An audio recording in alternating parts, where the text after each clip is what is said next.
Hello, we are going to talk today about estimating. And I believe estimating is just so critical for students because they need to know whether or not they are near the right answer. So, when we're thinking about estimating, we're talking about possibly rounding, possibly using compatible numbers to get close to the actual answer so that when students are finished with whatever operation they're doing, whether it's with decimals, fractions, whole numbers, whatever the case, they can look at their answer and compare to their estimate and say, okay, it seems like I'm in the right ballpark, or whoa, this answer does not match this estimate at all. Something is wrong somewhere. I need to double check.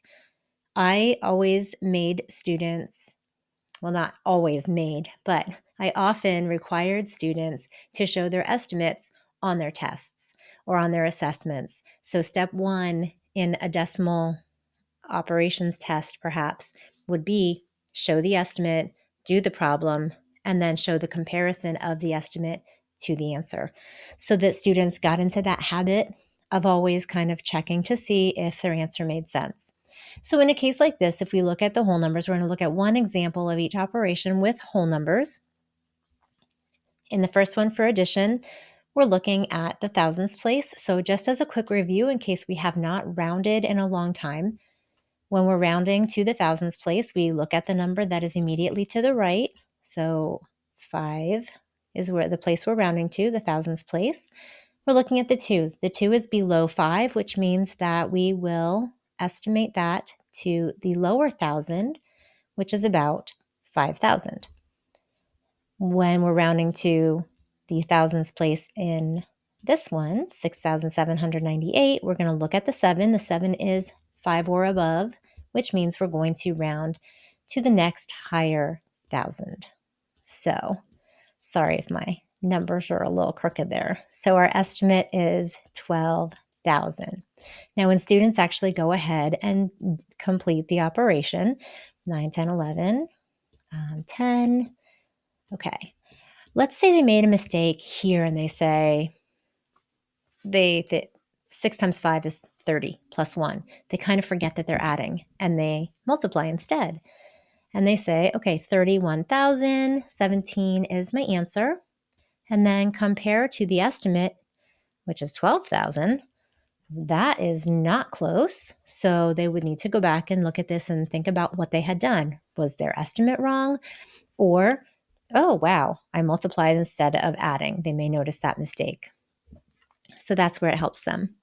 29,919 is about 30,000. So we'll add the 30,000 here. And 11,098 is about 10,000 if we round to the 10,000s place. And then when we subtract, we've got about 20,000. Again, when students actually do the subtraction, and we do the little regrouping here, 8, 8, they may accidentally add, forget that they're subtracting, then they may add instead, and then they get 38,821 instead of 20,000. And again, it helps them to compare and think about it and just do a quick double check to see if they seem to be on the right track. We go over here to multiplication. In this case, we're going to round to the tens place. 56 rounds to 60. And we could keep the 9 as a 9, or we could change the 9 to a 10, whichever seems to be easier for students. Sometimes if they're not great with their multiplication facts, they might not remember that this is 54, and changing this to a 10 might get them to 600. I would encourage them to keep it a 9, though, because we need to practice those basic facts. So our answer is about 540. In this case, 6 times 9, there it is again, is 54. Carry the 5 here. 45 plus 5 is 500. So 504, 540, that's pretty close for a number, for an answer where we're multiplying a tens times a single digit number. All right, division is typically the most complex for students, and it's most helpful if they know their multiplication facts. But again, if they don't, it's going to take a little bit of trial and error here. Many students might say 418 is close to 420, and that would be correct. It is. 38 is close to 40. But that does not make it easy for them to estimate. 42 is not evenly divisible by 4, and that's what we really want to go for here. We want these two digits to be divisible by this one and when we're dealing with hundreds and tens here. So that doesn't help them. So they need to think, okay, what could be divided by 4 that is really close to 42 or to 41 here? Well, 40 is pretty close. So we could do 400 divided by 40. That's pretty reasonable. They can do 40 divided by 4.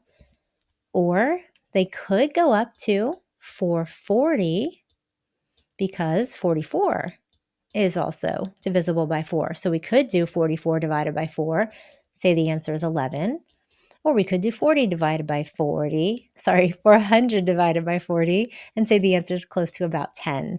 And if we did the actual calculation here, and I can try to put that in here and see if it will fit, 38 divided into 418. We want to see how many 38s fit into 41. That would be 1. We would subtract 38, subtract and get 3, bring down the 8.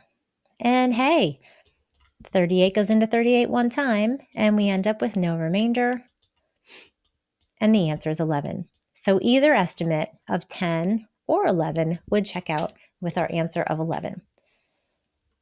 So that is our estimating lesson for today. I'll see you next time.